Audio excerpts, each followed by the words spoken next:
Part of this project is sponsored by PCBWay. More on that later. Hey guys, this is Sam from the Contra Shop, and in today's video we will tackle the printer arm of the new Prometheus build. I have a couple ideas that will be probably controversial for some, but I think they have a potential to be explored. I'm also sorry that it took that long to come up with a new video, but we are getting there. I know that some of you are very excited to know more about this project. Unfortunately, I didn't have time to order the new aluminum parts for the printer arm at PCBWay, but it gave me the opportunity to show you that it was possible to do them by hand quite easily with simple tools and having great and precise results. I started by print the outline on paper and stick them onto my aluminum stock. After prepping the holes with the center punch, it was time to roughly cut the parts at the bandsaw, then drill the holes and get my bit stuck inside the holes. Honestly, I have no clue what that type of aluminum that was, but I never saw something that soft, mushy. It was the gummiest aluminum I ever seen. I have my doubts about those parts for the printer, but only time will tell.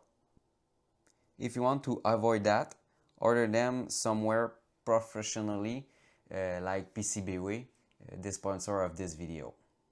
Speaking of PCBWay, for those who don't know, they are a leading company in PCB manufacturing. They can offer you top quality PCB with almost as much layer as you want in combination with PCB assembly. Remember the time as a maker when one of the only way to have a somewhat good looking circuit board was to play with strong acid and copper plated FR4? As affordable as they are, it's not worth it to do it myself anymore. They are not just offering PCB, but also all sort of things like additive manufacturing, even metal or engineering materials, and also subtractive manufacturing like CNC machining. You just need to upload your file and choose what you want, and that's pretty much it. You can learn all that and more by using the link in the video description. Thank you, PCBWay. To come back on our parts, I tapped the holes that needed to be tapped. This gave me the opportunity to fix a 3D printed guide onto it so everything can be aligned. After that, you have a couple options. You can use a file and a saw to get everything done, or like I did by using a little router with a simple woodworking bit to go around the edge. Unfortunately, I do not have the footage of this, but I can tell you there were metal shards and tiny aluminum needles everywhere in my garage and in my socks, in my hair, so, but yeah, it's possible. When that is done, I printed the part I needed. I'm not sure if I mentioned it in the past video of this series, but it's important to choose the right filament for the application because there are parts here that will be in contact with resin. We need to choose something that will not react with it. In the past, I used PLA for most of them and I had great result. Something like PLA, PETG, and PC should work, but you still need to test it because sometimes there are additives that can mess everything up. That's why for this build, I choose PLA again and also PETG reinforced with carbon fiber for the part that needed to be the most rigid as possible.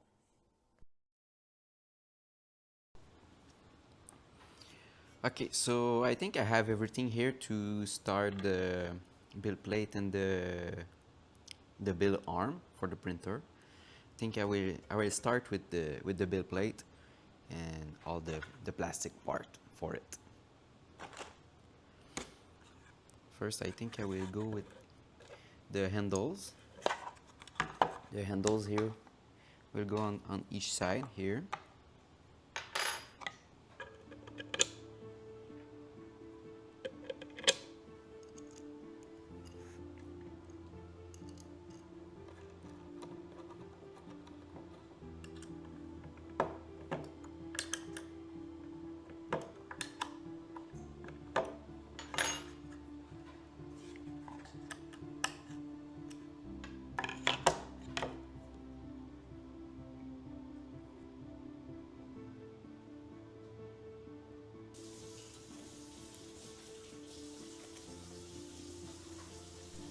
Alright, here I completely forgot to mention and film that part, but I put a silicone gasket maker between the build plate and the PTG part, so no resin can seep between them.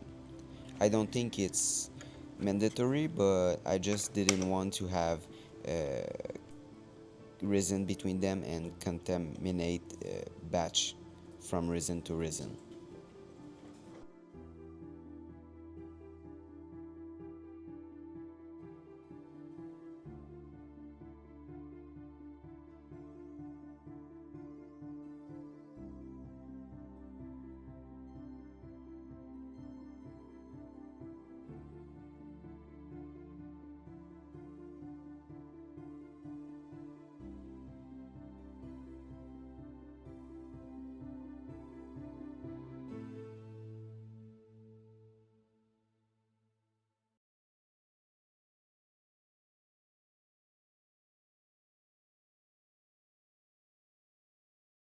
Alright, so for the idea that I will think it will be controversial, it's about the locking mechanism for the build plate onto the arm. Before that version, and pretty much all machine on the market has a big knob on top of it. So when you screw it down, obviously everything squeezed together and everything stayed tight, so nothing can move.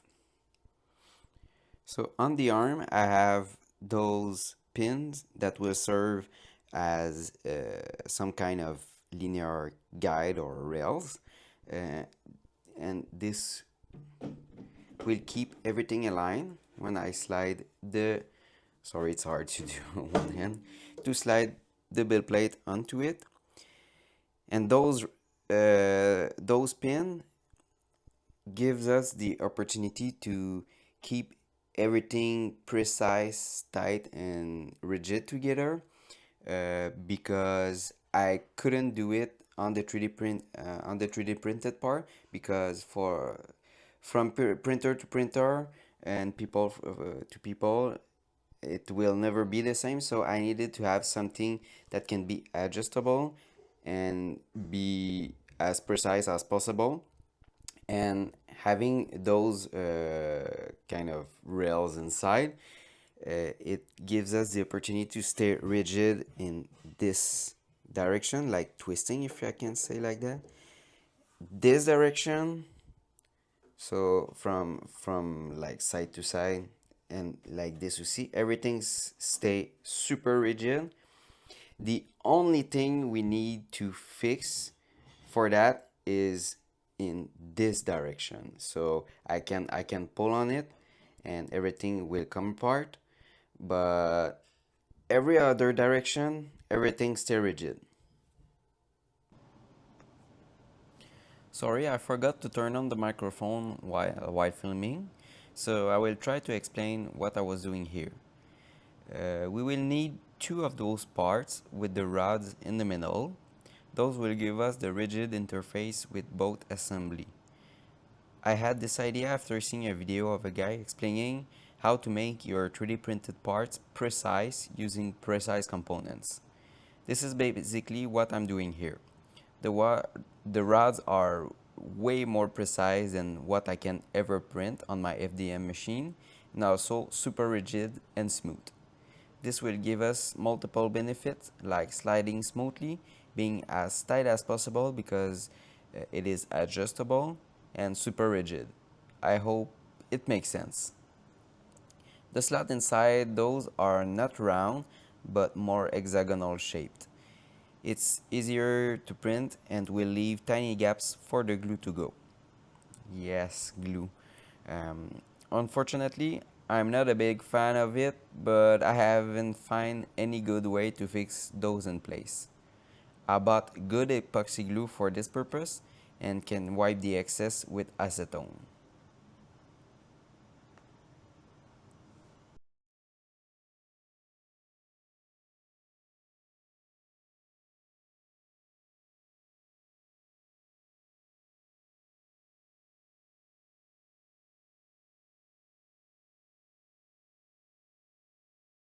For this top part of the build plate assembly, we need to reinforce it with metal plates. I have not updated the CAD with those in it, but it will be at the final release. What happens here is because of the strong yellow spring, the part will flex and creep over time if it's not strong enough. This will mess with the rod's alignments, and this is why mid-print I inserted 2 bars in the middle for strengthen everything up.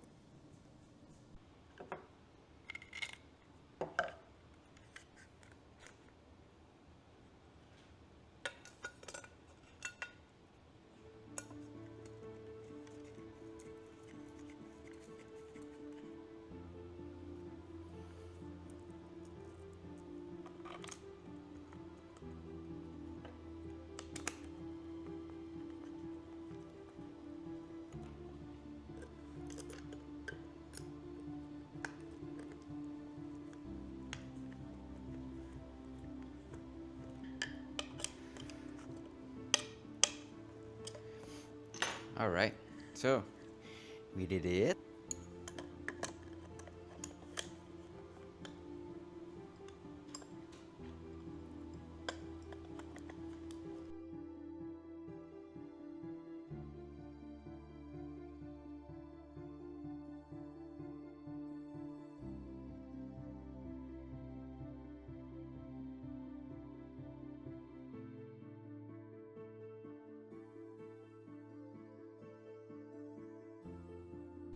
So the way the build arm will work is the load cell will be here.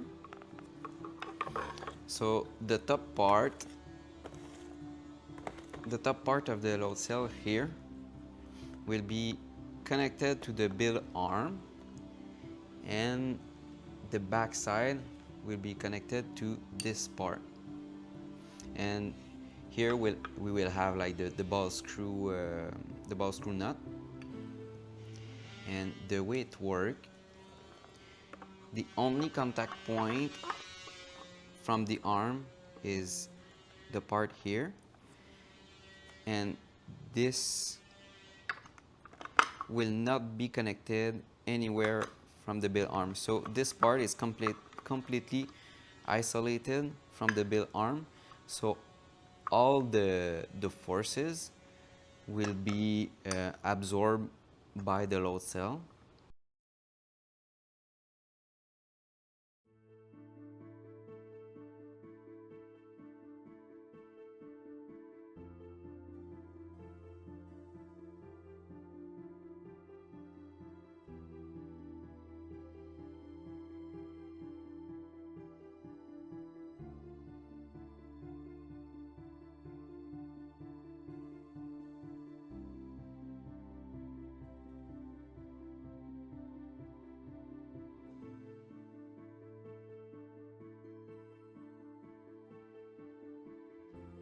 To properly align everything, I haven't tightened the screws all the way down because we need to insert the arm first.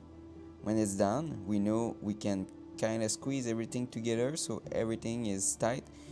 Then we can tighten the screws down.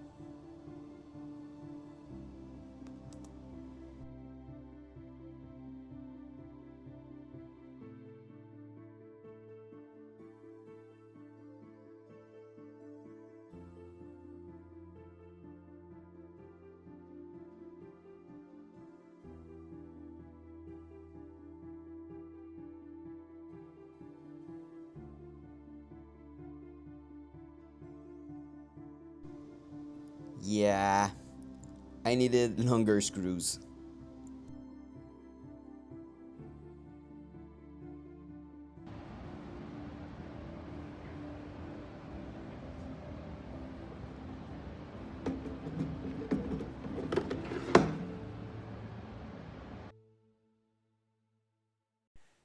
A huge shout out to PCBWay because without them and without their support, I don't think I would have been able to tinker that much with this project. I'm not even sure if this project would have been possible without them. So yeah, a huge thank you to them. And let me know, guys, what you think in the comments below. Don't forget to share and subscribe. Also, don't forget to join our Discord server where you can chat with us. And I hope seeing you in the next one. See you soon.